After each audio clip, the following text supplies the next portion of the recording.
convidar os irmãos, então, a abrirem a Bíblia de vocês no Evangelho de Marcos.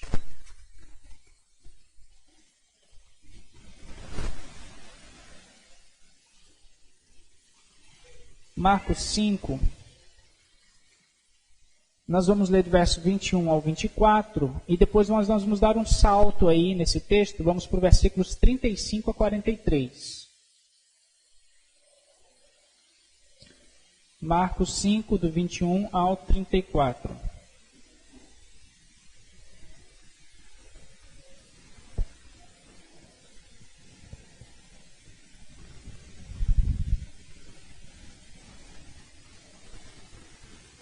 Diz assim a palavra de Deus: Tendo Jesus voltado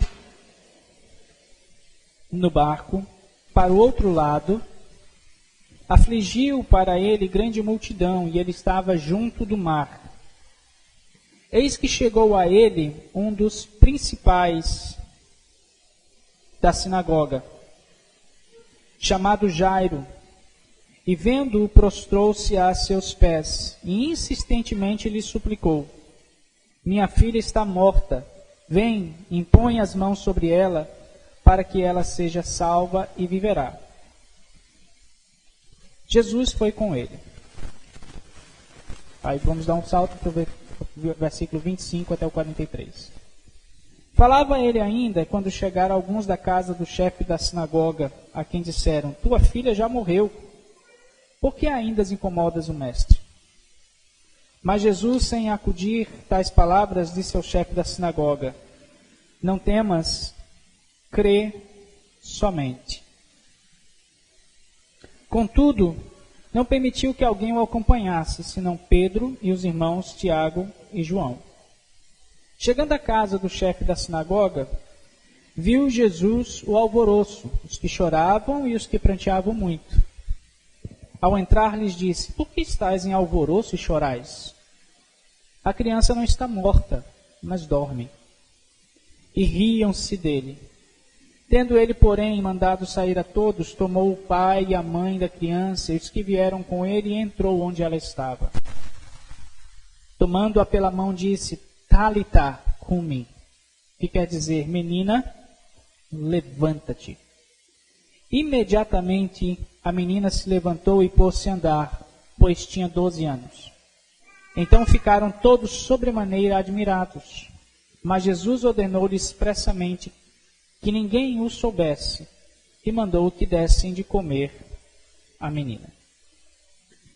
Meus irmãos, nós temos aqui no contexto, aqui o relato da história de Jairo. Pelo texto que nós vemos aqui em Jairo, ele era um dos principais da sinagoga, um chefe da sinagoga. Provavelmente, talvez ele fosse um fariseu ou um saduceu. Mas ele era um dos principais, o que poderíamos chamar de um presbítero. Ele era um líder da sinagoga. A sinagoga eram aqueles pequenos templos que haviam em Jerusalém. As sinagogas elas foram estabelecidas durante o período em que Israel esteve cativo na Babilônia. Como eles não tinham mais o templo para adoração, porque estavam presos como prisioneiros de guerra na Babilônia, então muitos líderes judeus resolveram montar uma sinagoga, a fim de que continuassem a aprender a palavra de Deus, a ler as Escrituras.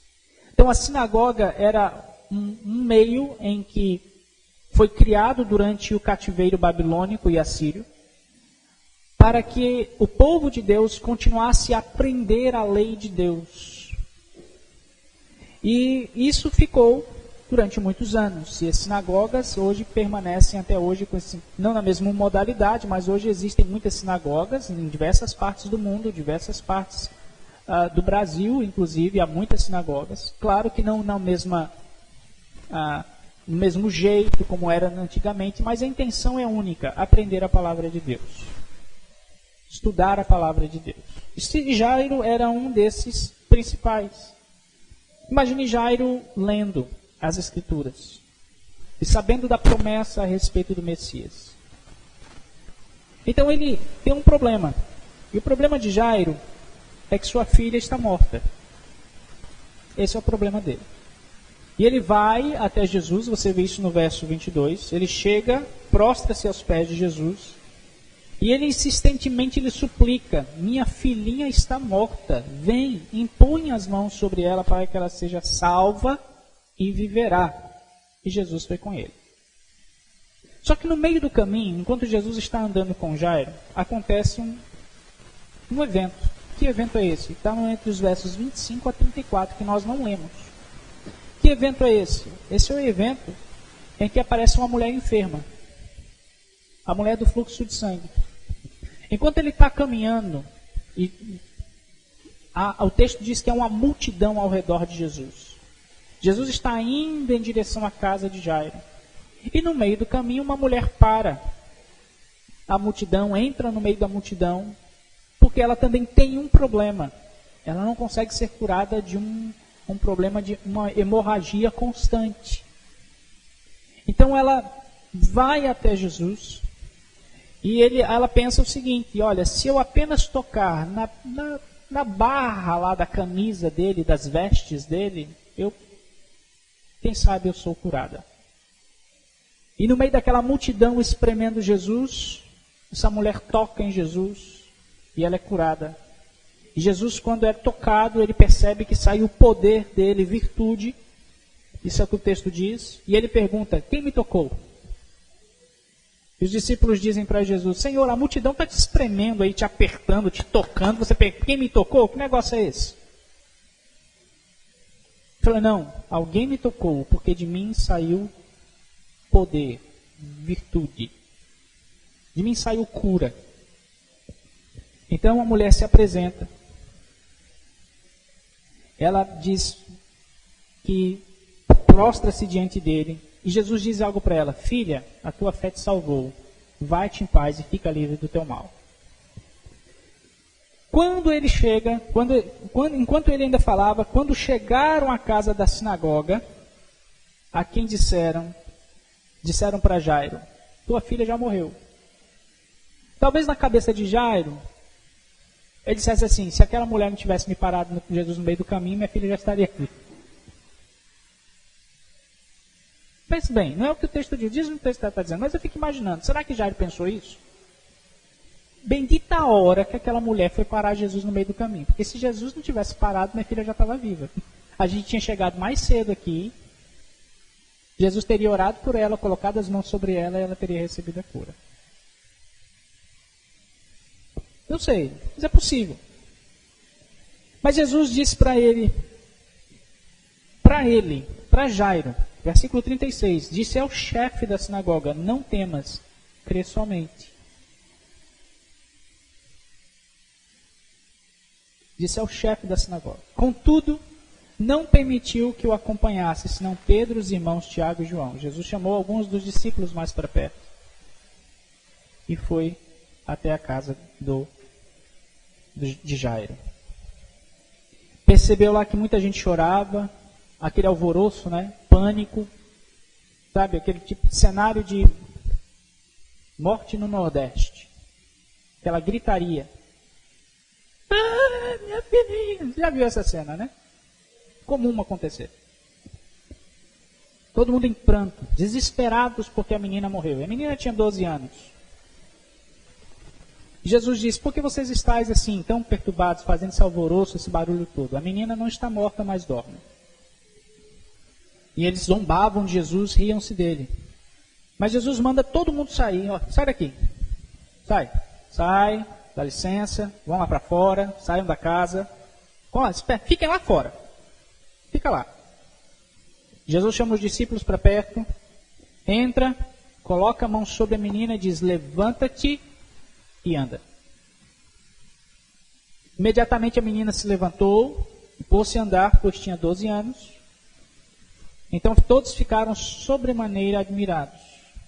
E Jesus mandou que dessem comida a ela. E nós vemos assim o fechamento do relato da filha de Jairo. Esses eventos aqui da filha de Jairo, da mulher com fluxo de sangue, estão num relato em que Jesus está realizando vários milagres. Por exemplo, no capítulo 4, do versículo 35 a 41, Jesus acalma a tempestade. Logo em seguida, no capítulo 5, versículos 1 a 16, Jesus liberta o endemoniado de Gadara, ou o endemoniado Gerazeno, aquele que andava entre os sepulcros. Depois que Jesus termina esse episódio de libertar aquele homem, de salvar aquele homem, Jesus volta para o barco para ir para o outro lado do Mar da Galileia. O Mar da Galileia é um grande lago que existe em Jerusalém. É um lago gigante, por isso que ele é chamado de mar. E ele volta para o outro lado da Galileia. E foi aí que desse outro lado Jairo encontra com Jesus. Ele vai atrás de Jesus para salvar sua filha que estava à beira da morte. E aí segue todo esse relato. Durante o caminho encontra a mulher que estava com fluxo de sangue, que havia por 12 anos sofrendo com essa enfermidade. Ela toca em Jesus e é salva. E esse ato dela tocar é um ato de fé. 28, versículo 28 e 34, nós vemos isso. Porque dizia ela, se eu apenas lhe tocar as vestes, ficarei curada. E Jesus diz, vá-te em paz e fica livre do teu mal. A tua fé te salvou. E nos versos 35 a 42, então dá-se o caso da filha de Jairo. Então, nesse ponto aqui, nós temos aqui várias situações em que, primeiro, a esperança foi embora. Para aquela mulher, depois de 12 anos, sofrendo com aquela hemorragia, talvez ela não tivesse mais esperança. E o único fio de esperança que ela tinha ainda era Jesus Cristo. Para Jairo, o único fio de esperança que tinha para ele ainda era Jesus Cristo. Sua filha havia morrido. Então os dois percebem que todos vão para Jesus. Porque enquanto havia vida, havia esperança de que a menina pudesse permanecer viva. Percebe que quando Jairo vai até Jesus, ele diz, minha filha está doente. Só que quando Jesus chega, a menina já tinha morrido. Ele havia esperança de que não, enquanto ela estiver viva, talvez dê certo.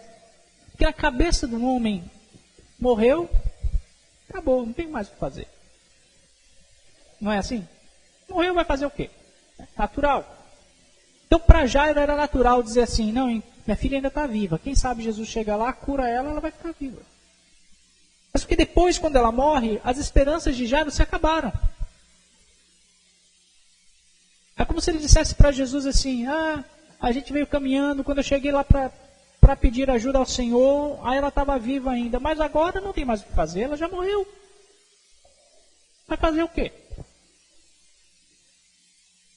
E em muitas situações da nossa vida é assim. De alguma forma nós sempre somos levados a acreditar naquilo que nós vemos, o que nós estamos vendo. Nós enxergamos situações, circunstâncias e dizemos assim, não, enquanto aqui está tudo bem, ainda há esperança. Mas quando o negócio, entra água que não dá jeito, a gente desaba e diz, não tem mais jeito. Não tem mais jeito. Eles viram a menina viva e ia embora doente. Mas quando a menina faleceu, as esperanças de vida de Jairo foram embora. E talvez algumas áreas da sua vida hoje, nessa manhã, estejam sem esperança. Você tem batido, tentado. Talvez você chegou numa situação que o que você só enxerga é morte. Você perdeu a esperança de que haja mudanças em diversas áreas da sua vida. De que a situação mude. Porque a esperança se foi. Esperança não existe. Você deixou que a circunstância sobrepusesse a esperança. Só que nós temos uma resposta de Jesus diante da desesperança daquelas pessoas. No versículo 36, Jesus diz para o chefe da sinagoga, não temas, crê somente. Como é que nós conseguimos crer em algo em que, diante da nossa vista, diante do nosso olhar, parece não ter jeito? É meio contraditório isso, meio paradoxo, não é? Como é que você vai acreditar em algo que por mais que você olhe para aquilo, você fala, não tem jeito. Imagine se, por exemplo, o profeta Ezequiel diante do vale dos ossos secos, em Ezequiel 36. E Deus diz para o profeta Ezequiel, profetiza sobre o vale dos ossos secos. Aliás, o Senhor disse antes para o profeta Ezequiel, podem esses ossos reviver e se levantar? E Ezequiel diz, tu o sabes, ó Senhor. E ele diz, profetiza aos ossos. E quando ele profetiza, que declara, a palavra profetizar é declarar a palavra de Deus, expor a palavra de Deus, aqueles ossos começam a se juntar parte com parte. E aí nervos começam a se formar, órgãos começam a aparecer, a carne começa a revestir aqueles ossos e se levanta uma multidão. Mas ainda continuavam mortos. E ele profetiza de novo a palavra de Deus. E o Espírito de Deus sopra sobre aqueles que eram antes apenas esqueletos, mas agora eram humanos formados, levantados. E o Espírito de Deus aviva aquelas pessoas e dá vida a elas. Talvez, diante das situações, a gente diz para elas, olha, eu não sei o que vai sair daqui, só Deus sabe. E Deus nos chama a crer. Foi o que Jesus disse, olha, crer. Crer somente. Como crer quando as circunstâncias e as situações nas quais nos encontramos são contra nós e o bom senso? Jesus diz a Jairo exatamente aquilo no qual Jesus é especialista em fazer. Contrariar o racional, contrariar o que é natural. Diante de Jairo está a filha dele morta. Mas diante de Jairo também está Jesus. E é Jesus quem diz a ele, não temas, crê somente. Isso nos leva a um terceiro aspecto. Nas lutas da vida, em meio ao sofrimento, há algumas pessoas que acompanham a nossa vida, nossas situações e lamentam pelos nossos sofrimentos. Perceba que quando a filha de Jairo morre, Jesus chega na casa, tem um alvoroço, tem gente chorando, pranteando muito. E Jesus faz a pergunta, por que vocês estão nesse alvoroço, vocês estão chorando assim? Há aqueles que choram, meus irmãos, conosco, que estão conosco porque choram com sinceridade, sentem a nossa dor diante das calamidades, diante das lutas, diante das dificuldades. Há aqueles que sofrem conosco, que lamentam conosco, que choram. Não estão apenas fazendo barulho, mas é um choro sincero, um sentimento sincero. Nos países orientais, inclusive, o pranto, o choro alto, ele é uma constante demonstração comum de tristeza. Era até mesmo comum, naquela época, era comum às vezes a contratação de pessoas para chorarem em enterros. Curioso isso. Quando não se aparecia muita gente no enterro de alguém, às vezes a família contratava pessoas para lamentar, pagava para as pessoas chorarem. Interessante isso. Nas chamadas carpideiras, as mulheres carpideiras, choravam nos enterros, choravam diante da calamidade.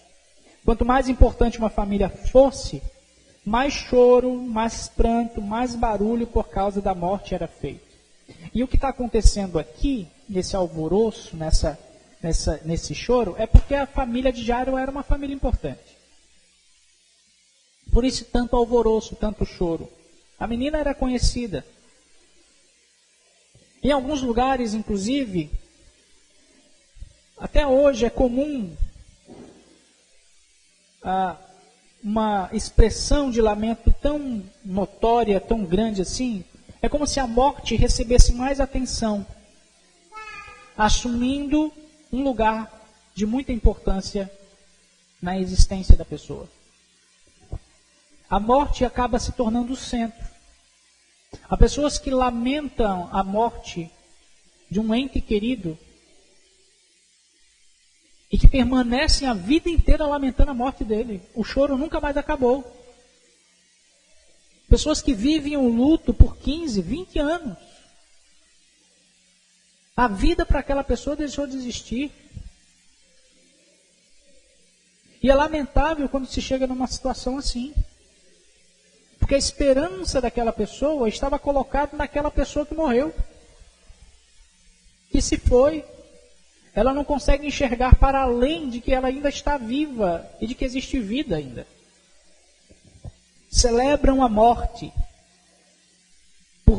por lamentar e chorar constantemente a morte de outro. O que nós podemos extrair disso, meus irmãos, a aplicação para nós, é que sempre haverá pessoas que apenas lamentam, choram alto, fazem muito barulho, gritam e fazem tumulto. E alguns, muitas vezes, vão apenas fazer isso para alardear a nossa dor. Tocar trombeta a respeito daquilo que sofremos e passamos. Há outros que vão lamentar verdadeiramente conosco. Vão sentar conosco, vão chorar conosco, vão estar conosco. Vão sofrer, vão nos ajudar, vão nos apoiar. Mas há outros que só querem chorar, lamentar. Apenas para, como se jogasse no ventilador a tristeza de outras pessoas. Eles querem apenas alardear o problema, sem de fato oferecer ajuda. Será que você já chegou num estágio de dar ênfase, atenção demais em algo que Cristo e somente Cristo pode transformar? Você está se apegando tanto a um problema, tanto a uma circunstância, tanto a uma situação, que você só faz o quê? Lamentar. Você só lamenta. Você só chora. Você vive um luto constante na sua vida.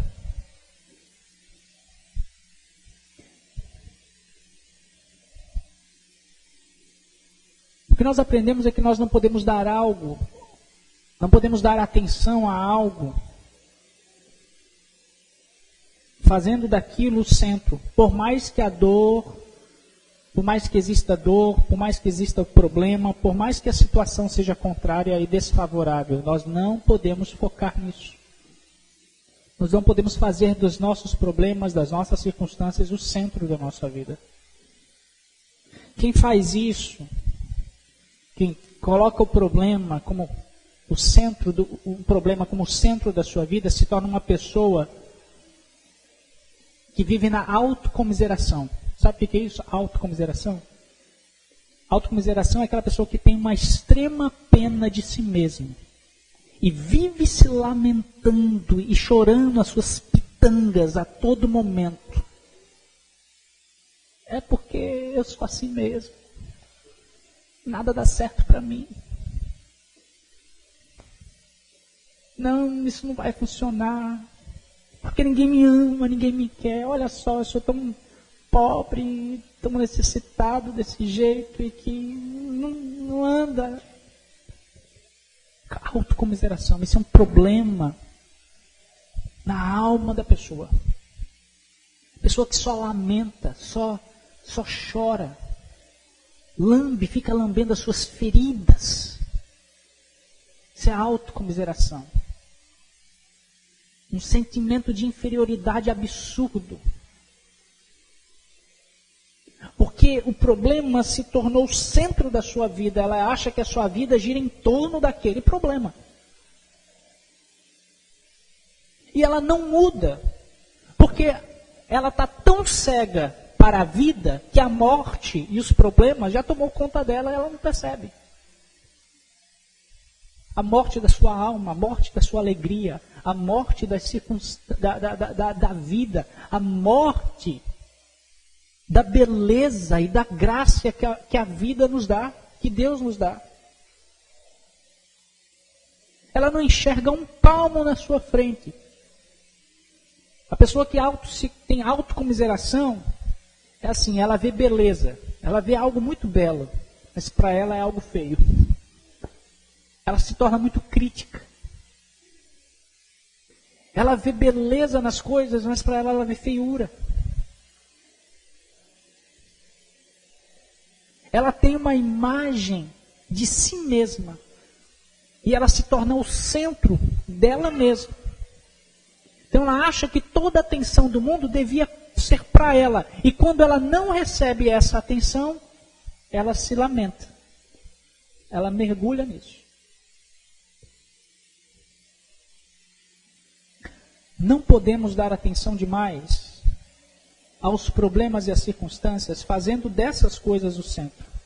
Por mais que a dor e o problema surjam, sejam contrárias muitas vezes, o nosso olhar não pode estar no problema. O nosso olhar tem que estar no Deus que está acima do problema.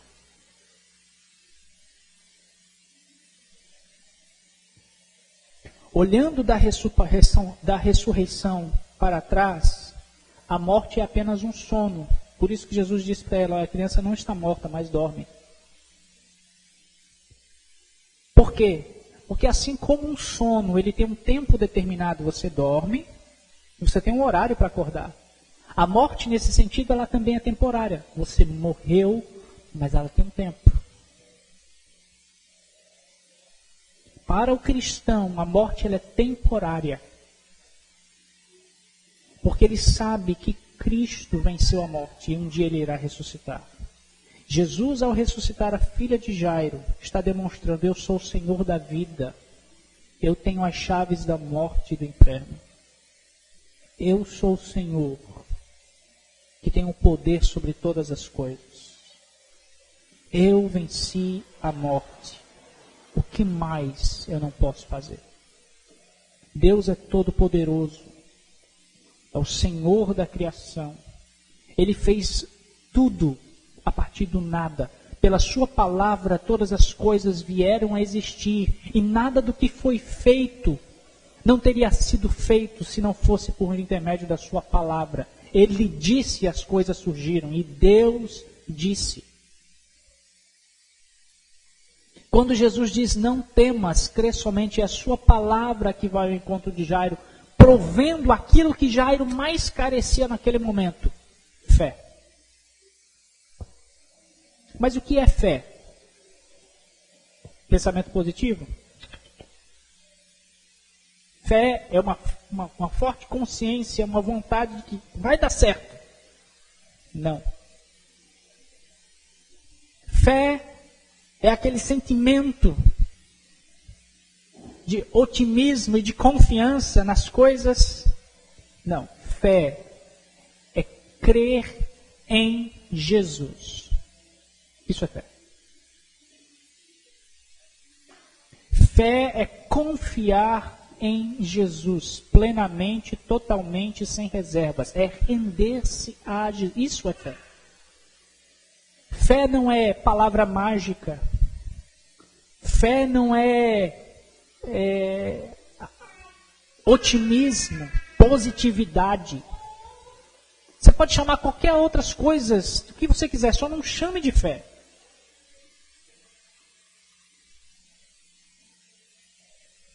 Porque fé, de acordo com a Bíblia, é crer em Jesus. Hebreus nos diz isso, mostrando que a fé é o firme fundamento. E qual é o nosso fundamento? Cristo. Percebe o ponto? Hebreus 11.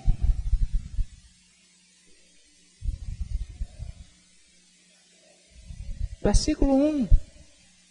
Ora, a fé é a certeza de coisas que se esperam, a convicção de fatos que não se veem. Pois pela fé os antigos obtiveram testemunhos. E você vai ter um relato da galeria dos heróis da fé aqui. O que esses homens fizeram? Venceram reinos, conquistaram reinos, fizeram prodígios, maravilhas. Aí alguém olha para isso e fala, não, mas fé é fazer isso, é fazer prodígios, é maravilhas. Mas quando você olha o fim da vida deles, e o relato de Hebreus, eles estão aguardando uma pátria celestial.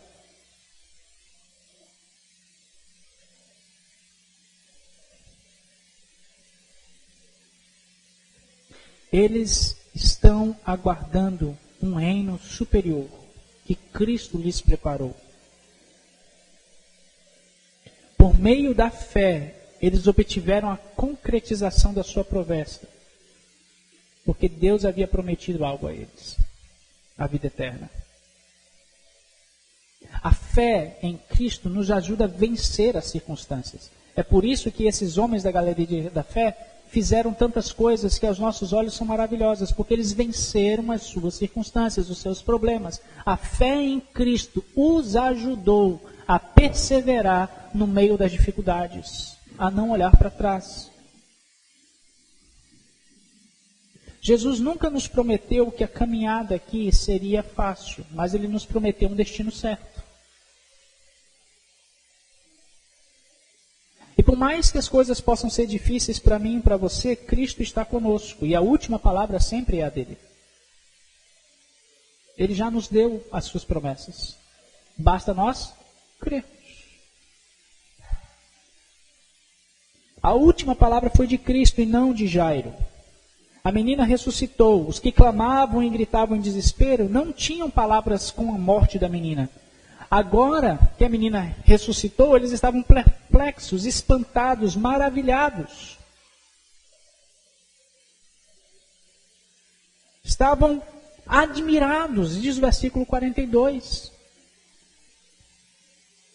Eles não tinham palavras para explicar o que Jesus havia feito. E quando Jesus faz algo, é justamente assim, a gente fica sem palavras. A gente fica espantado, admirado. Falei, como pode? Eu quero concluir dizendo o seguinte, meus irmãos. Em todos esses relatos aqui, da mulher de Jairo, da filha de Jairo, da mulher do fluxo de sangue, da ressurreição, Jesus acalmando a tempestade, a libertação do gadareno, nos capítulos anteriores. Todos eles haviam uma coisa necessária. Marcos está apontando a necessidade da fé. Marcos está apontando o papel da fé e a necessidade da fé em nossa vida. Veja que quando Jesus diz para Jairo, ele diz assim, diz para a mulher, perdão, ele diz assim, filha, a tua fé te salvou. Ele não diz apenas a tua fé te curou, ele diz a tua fé te salvou.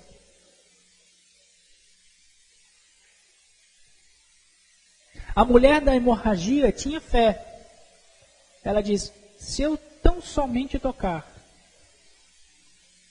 Jesus pede a Jairo para que ele não tema, mas cresce, tivesse fé. Ele não temas, crê somente, versículo 36. E o significado da palavra salvou aqui, quando Jesus diz para a mulher, e também curar, tem sentido duplo. Tanto a tua fé te salvou, como a tua fé te curou, tanto curar o corpo e salvar a pessoa, para salvar a pessoa, a fé precisa estar presente. A fé usada no processo de cura indicam que os objetivos das curas e dos milagres que Cristo realizou era conduzir a fé e a salvação. É por isso, prestem bem atenção, qual é o objetivo quando Deus cura alguém que é ímpio? Qual é o objetivo? Para que essa pessoa, por causa da graça de Deus, o amor e a misericórdia, essa pessoa reconheça quem é Jesus Cristo e por causa disso seja levado a conhecer o Evangelho e seja salvo. É por isso que nós não podemos dar ênfase grande demais em milagres. Não estou dizendo que Deus não faz milagres. Estou dizendo que Deus faz. O problema é quando nossa ênfase está no milagre em si. E não há evangelho nenhum. Porque cura sem evangelho é curandeirismo. E isso a Bíblia condena. Deus não está nisso. Há inúmeras igrejas nessa cidade que fazem isso. Há inúmeras igrejas na televisão que fazem isso. Prometem bênção, prometem cura, mas você não vê uma gota de evangelho. Está todo mundo sendo curado, indo para o inferno. Olha que maravilha. Curado, indo para o inferno. Compra aqui seu bilhete da cura, do câncer, e de brinde ganha uma passagem direta para o inferno. É isso que eles estão dizendo. Porque não existe evangelho. Porque o Evangelho é poder de Deus para a salvação. Toda vez que Jesus curava alguém no Antigo Testamento, no Novo Testamento, ele estava apontando para uma realidade que era apresentar a mensagem, o Evangelho. Por isso que quando há uma troca aqui de palavras entre tua fé te salvou, a tua fé te curou, todos os objetivos de cura e milagres era conduzir as pessoas à fé em Cristo e à salvação de suas almas. No caso do paralítico foi assim, capítulo 2, 5 e 9. Filho, os teus pecados estão perdoados. Pensa bem, Jesus curou um paralítico e disse para ele, os teus pecados estão perdoados. Interessante, por que Jesus diz assim, filho, você está curado? É a mesma palavra para curar e salvar. Os teus pecados estão perdoados.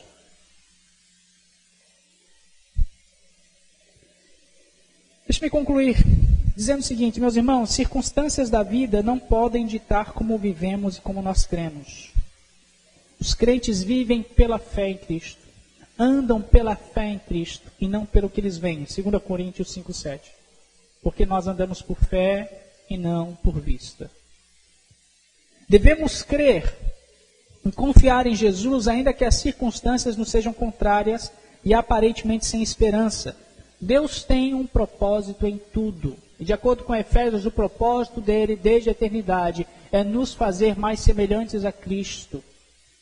Romanos 8, capítulo 8, versículos 28 a 30.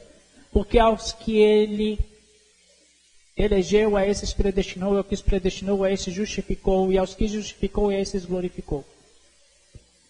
Para que sejamos a imagem de Jesus Cristo. Deus tem um propósito em tudo.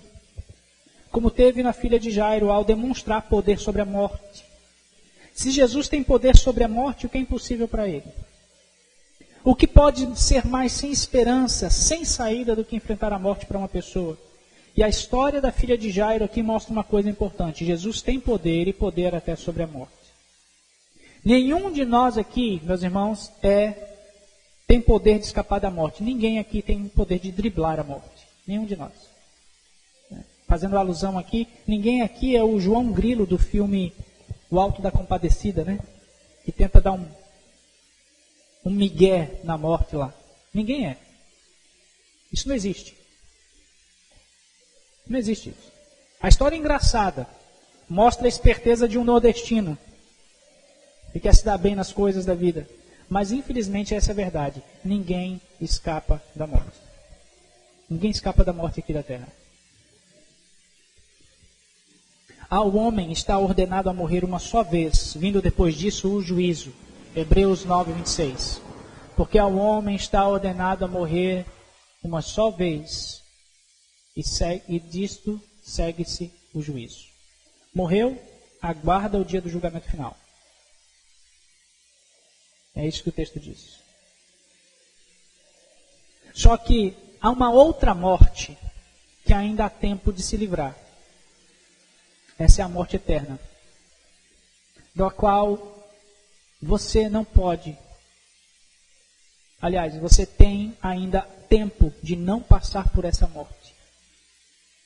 A morte eterna, a separação de Deus, a condenação eterna. Ser lançado no lago de fogo e enxofre do inferno. A morte eterna.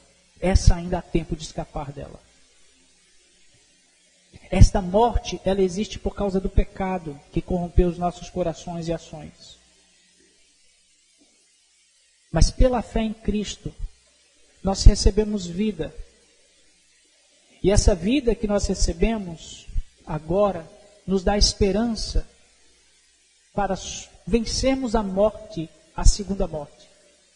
Aqueles que creem em Jesus, percebe isso, morrerão uma única vez. Aqueles que creem em Jesus morrerão uma única vez. Mas aqueles que morreram sem Jesus e morrerem sem crer em Jesus morrerão duas vezes. Morrerão agora e morrerão na eternidade. A morte eterna. Você ainda tem a chance de morrer uma única vez para viver eternamente com Cristo. O que você precisa fazer? Coloque sua fé em Jesus.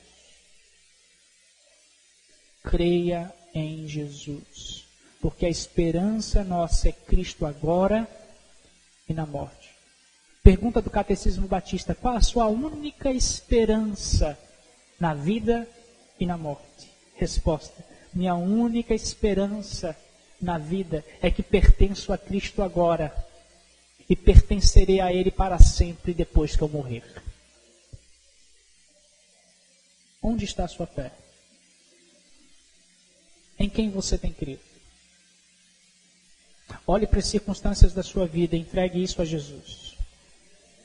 Porque Jesus pode fazer muito mais além daquilo que podemos ou imaginamos. Vamos orar.